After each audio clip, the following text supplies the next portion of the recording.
Le 8 juillet 2009, Sarah Blackwood pensait vivre une journée ordinaire à Ocean Paradise. Cette biologiste marine de 28 ans, passionnée par l'intelligence des cétacés, avait consacré sa vie à comprendre ces géants des mers. Mais ce jour-là, sa fascination pour les orques allait se transformer en cauchemar absolu. L'histoire que je vais vous raconter a marqué un tournant décisif dans l'industrie des parcs marins et continue de hanter ceux qui l'ont vécu. Si vous êtes passionné par les mystères du monde marin et ces histoires qui ont changé notre rapport aux océans, prenez un instant pour vous abonner et activer la cloche. Sarah Blackwood n'était pas une dresseuse traditionnelle. Diplômée en biologie marine de l'Université de Californie, elle avait rejoint Ocean Paradise avec une mission révolutionnaire: développer des programmes éducatifs basés sur la science. À 28 ans, cette jeune femme aux cheveux châtains incarnait une nouvelle génération qui voulait transformer l'industrie de l'intérieur.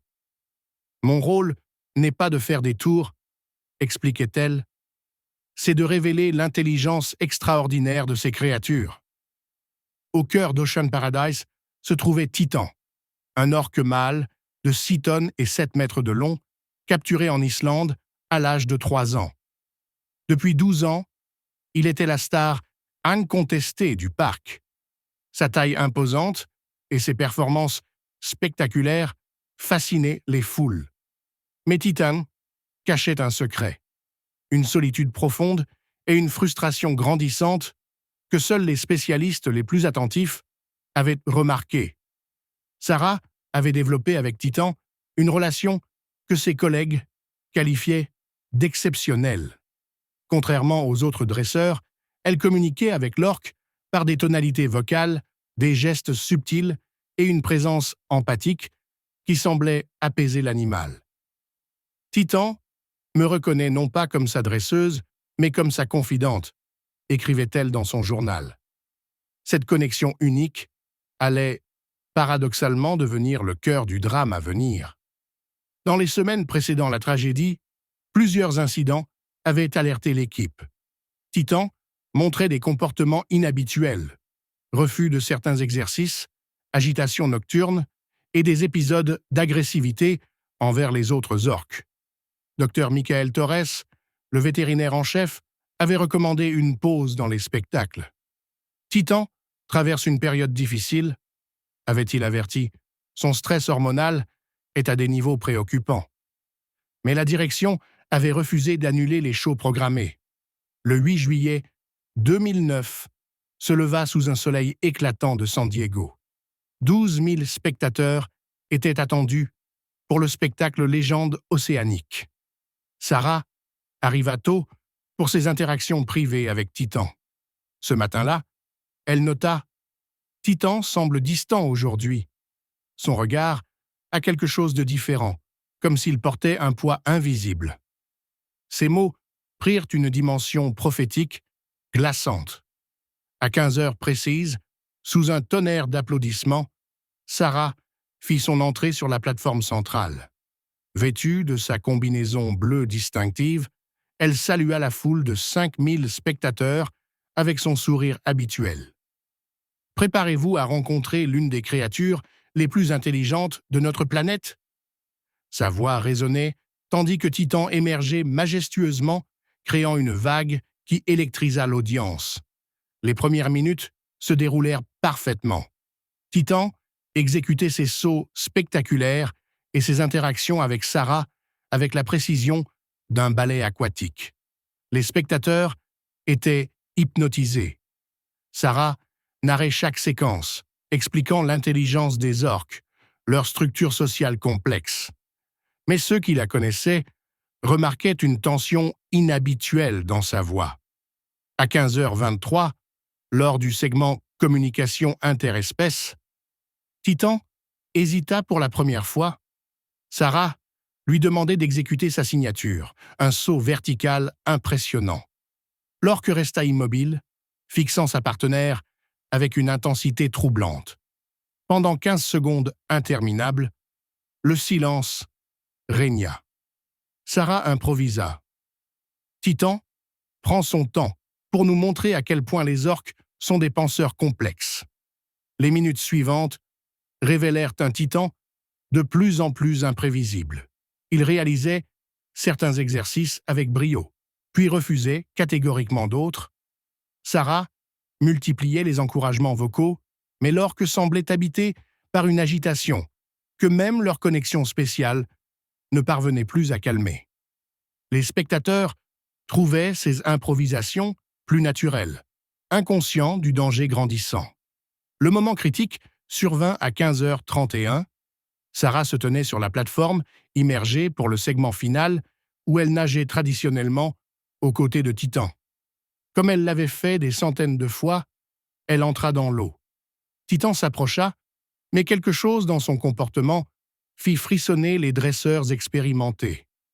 L'orque nageait plus rapidement qu'à l'ordinaire, ses mouvements plus saccadés. À 15h32, alors que Sarah nageait paisiblement à 2 mètres de Titan, l'orque changea brutalement de comportement.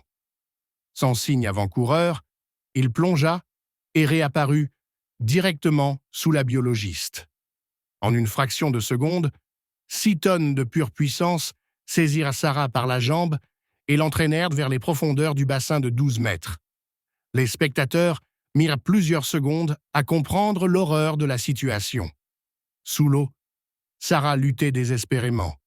Titan la maintenait fermement, alternant entre plongée profonde et remontée surface, dans un comportement que les spécialistes qualifièrent de jeu mortel. À chaque remontée, Sarah tentait de respirer, de crier, d'appeler Titan par son nom. Mais l'orque, possédé par un instinct primitif, ne répondait plus aux signaux qu'il avait apaisés pendant des années. En surface, c'était le chaos. Les équipes d'urgence déclenchèrent le protocole Code Rouge. Des sauveteurs plongèrent, tandis que d'autres tentaient de distraire Titan avec des signaux sonores. Les 5000 spectateurs furent évacués dans la panique. Mark Rivera, l'assistant de Sarah, criait désespérément le nom de Titan, mais l'orque restait sourd à leurs appels. Pendant 8 minutes interminables, Titan maintint Sarah sous l'eau, la remontant occasionnellement pour la replonger aussitôt. Les tentatives de sauvetage se heurtaient à la taille colossale de l'animal. Sarah, biologiste exceptionnelle, livrait le combat de sa vie contre la créature qu'elle avait dédié son existence à comprendre et protéger. À 15h40, Titan relâcha soudainement Sarah et s'éloigna. Les sauveteurs remontèrent le corps inerte et entamèrent la réanimation. Mais les minutes sous l'eau avaient été fatales. Sarah Blackwood fut déclarée morte à 16h15.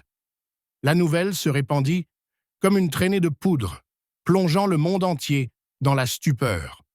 L'annonce déclencha un séisme médiatique planétaire. RIP Sarah Blackwood devenait trending topic mondial. Ocean Paradise ferma immédiatement, les autres parcs suspendirent leurs spectacles et une vague de questionnements sans précédent submergea l'industrie. La mort de Sarah cristallisait des années de débats sur l'éthique de la captivité. L'enquête révéla que Sarah était morte par noyade après immersion prolongée. L'analyse de Titan montra des niveaux de stress chronique alarmants. Titan souffrait de psychose liée à la captivité prolongée, conclut Dr Naomi Richardson. Son geste était l'expression d'une détresse psychologique profonde. La mort de Sarah accéléra les changements. La loi Sarah Blackwood interdit l'élevage d'orques en captivité en Californie. L'Europe suivit rapidement. En 5 ans, 15 pays interdisaient les spectacles d'orques captives. L'industrie se trouvait face à une remise en question existentielle. Ses recherches sur la communication furent poursuivies, menant à des découvertes révolutionnaires. La Fondation Sarah Blackwood finança des programmes en milieu naturel et forma une nouvelle génération de biologistes marins respectueux des mammifères marins. Ocean Paradise ferma ses spectacles d'orques en 2012, devenant un centre de recherche et réhabilitation. Cette transformation créa un nouveau modèle privilégiant la conservation à l'entertainment. Titan fut transféré dans un sanctuaire marin en Islande, près de ses eaux natales. L'histoire inspira documentaires, livres et débats. Le film Sarah's Song sensibilisa des millions de spectateurs.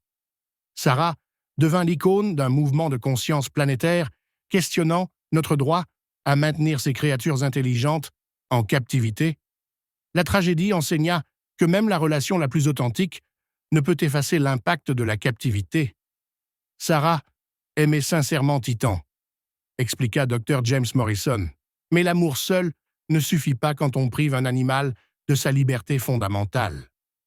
15 ans après, Sarah reste une figure emblématique. Son nom est associé à des centres de recherche et des législations protectrices mondiales. Chaque 8 juillet, la communauté scientifique lui rend hommage. Sa mort a paradoxalement sauvé des milliers d'orques.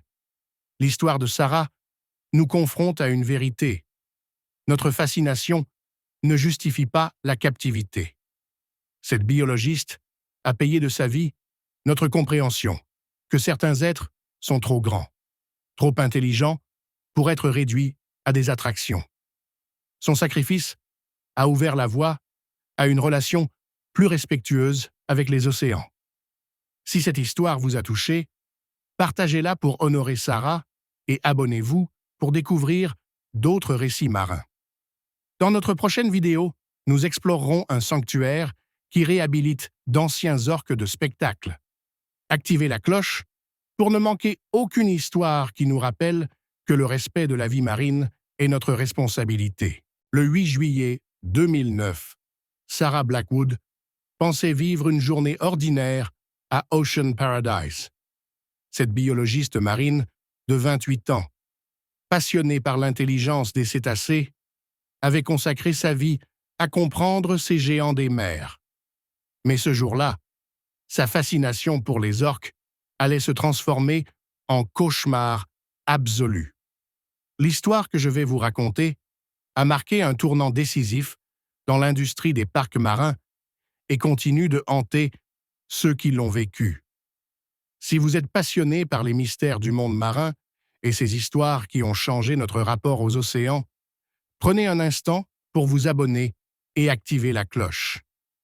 Sarah Blackwood n'était pas une dresseuse traditionnelle.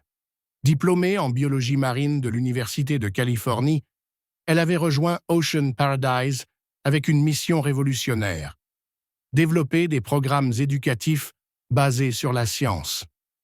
À 28 ans, cette jeune femme aux cheveux châtains incarnait une nouvelle génération qui voulait transformer l'industrie de l'intérieur. « Mon rôle n'est pas de faire des tours, » expliquait-elle, « c'est de révéler l'intelligence extraordinaire de ces créatures. » Au cœur d'Ocean Paradise se trouvait Titan, un orque mâle de 6 tonnes et 7 mètres de long, capturé en Islande à l'âge de 3 ans. Depuis 12 ans, il était la star incontestée du parc. Sa taille imposante et ses performances spectaculaires fascinaient les foules. Mais Titan cachait un secret, une solitude profonde et une frustration grandissante que seuls les spécialistes les plus attentifs avaient remarquées. Sarah avait développé avec Titan une relation que ses collègues qualifiaient d'exceptionnelle. Contrairement aux autres dresseurs, elle communiquait avec l'orque par des tonalités vocales, des gestes subtils et une présence empathique qui semblait apaiser l'animal. Titan me reconnaît non pas comme sa dresseuse, mais comme sa confidente, écrivait-elle dans son journal. Cette connexion unique allait paradoxalement devenir le cœur du drame à venir. Dans les semaines précédant la tragédie, plusieurs incidents avaient alerté l'équipe. Titan montrait des comportements inhabituels, refus de certains exercices, agitation nocturne et des épisodes d'agressivité envers les autres orques. Dr Michael Torres, le vétérinaire en chef, avait recommandé une pause dans les spectacles. Titan traverse une période difficile, avait-il averti. Son stress hormonal est à des niveaux préoccupants. Mais la direction avait refusé d'annuler les shows programmés. Le 8 juillet 2009 se leva sous un soleil éclatant de San Diego. 12 000 spectateurs étaient attendus pour le spectacle Légende océanique. Sarah arriva tôt pour ses interactions privées avec Titan. Ce matin-là, elle nota « Titan semble distant aujourd'hui. Son regard a quelque chose de différent, comme s'il portait un poids invisible. » Ces mots prirent une dimension prophétique, glaçante. À 15 heures précises, sous un tonnerre d'applaudissements, Sarah fit son entrée sur la plateforme centrale. Vêtue de sa combinaison bleue distinctive, elle salua la foule de 5000 spectateurs avec son sourire habituel. Préparez-vous à rencontrer l'une des créatures les plus intelligentes de notre planète. Sa voix résonnait tandis que Titan émergeait majestueusement, créant une vague qui électrisa l'audience. Les premières minutes se déroulèrent parfaitement. Titan exécutait ses sauts spectaculaires et ses interactions avec Sarah avec la précision d'un ballet aquatique. Les spectateurs étaient hypnotisés. Sarah narrait chaque séquence, expliquant l'intelligence des orques, leur structure sociale complexe. Mais ceux qui la connaissaient remarquaient une tension inhabituelle dans sa voix. À 15h23, lors du segment Communication interespèces, Titan hésita pour la première fois. Sarah lui demandait d'exécuter sa signature, un saut vertical impressionnant. L'orque resta immobile, fixant sa partenaire avec une intensité troublante. Pendant 15 secondes interminables, le silence régna.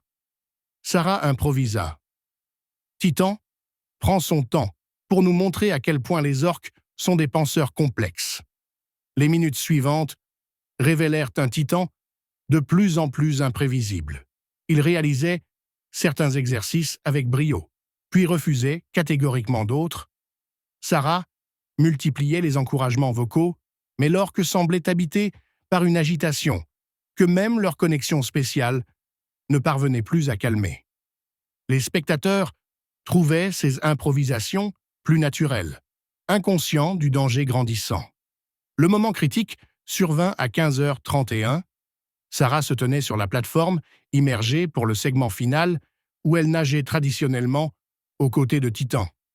Comme elle l'avait fait des centaines de fois, elle entra dans l'eau. Titan s'approcha, mais quelque chose dans son comportement fit frissonner les dresseurs expérimentés.